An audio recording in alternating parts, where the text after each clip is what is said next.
لږ ذکر وکړه خو د سنت مطابق وکړه ته ډېر ذکر والاو کې داخل شي او چې ډېر ذکر دی وکړه خو د حدیثو خلاف دی دا ته ذکر والا نه لکه بعضې خلک تاسو کوي ذکر حلقې ورګي الله هو هو الله معلومه چې دا ذکر نه څه بل څه لوبې کې لګیا دا گمراهی ده الله ذکر پزړ لګي مرهم والله الله الله ذکر پزړ لګي مرهم والله لري رب کریم فرمایا یا ایها الذین آمنوا اذکروا الله ذکرا کثیرا اے د ایمان والو تاسو رب کریم ذکر کوئ الله تعالی یادوئ ډیر ډیر یادوئ قرآن عظیم الشان کې الله تعالی مؤمنانو ته دا خطاب کړی اما دوابي د خولې نه به ته دا آیت وانورې چې رب کریم ویلي دي چې یا ایها الذین آمنوا اذکروا الله ذکرا کثیرا ولې وابي د ذکر خلاف دی دا خو اسې بانې دي دا ما تا ته وایي په زور یې مه کوه په ورو یې کوه تاسو رښتیا وایي چېرته وابي لیدلی دی چې ناست یو تسبیح په لاس کې یو په ورو ورو لګوي د رب کریم ذکر کوي هغو تسبیحو ته هم شرک وایي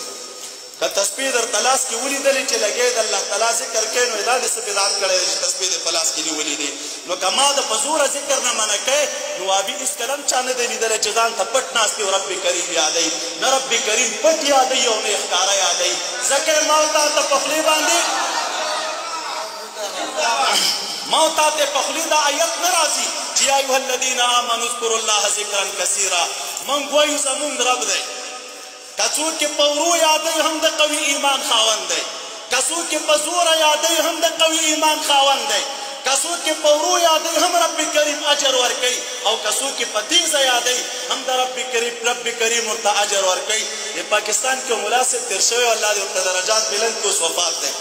ډېر حاضر جواب انسانو وایي تقریر مې کوم تقریر کې یو چا راته چیټ راولېږه راته ویل چې ملا صاحب تاسو کله ناکله راغونډېږئ د رب کریم ذکر کوئ په زوره زوره باندې او الله تعالی یادوئ نو وایي چټ کې راته لیکلي وو چې ولې الله تعالی خو سکون نه دی که نه ورو ورو ولې نه وایي ورو ورو ذکر کوئ الله تعالی خو ورو اواز هم اوري دا په زوره زوره ولې لګیا یاستئ چغې ولې وهئ نو دی ډېر حاضر جواب یې چټ والا ته جواب کې وایي ملا صاحب خبره دې ټیک ده رب کریم کون نه دی زمونږ ورو اواز هم اوري او رب کریم تا غوندې بیمار هم نه دی چې زمونږ اواز پې بد لګېږي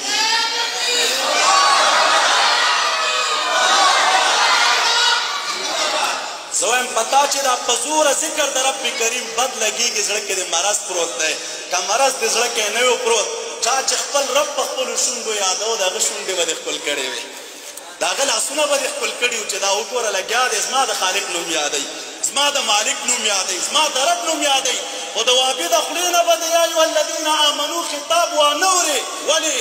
رب کریم ذکر پې بد لګېږي او داسې مې هم د بدبختانو نه اورېدلي د الله په ذات یقین وکئ چې کوم خلک په زوره د رب کریم ذکر کوي د سپو نسبتونه ورته کوي هغه د سپي راغونډ شوي دي او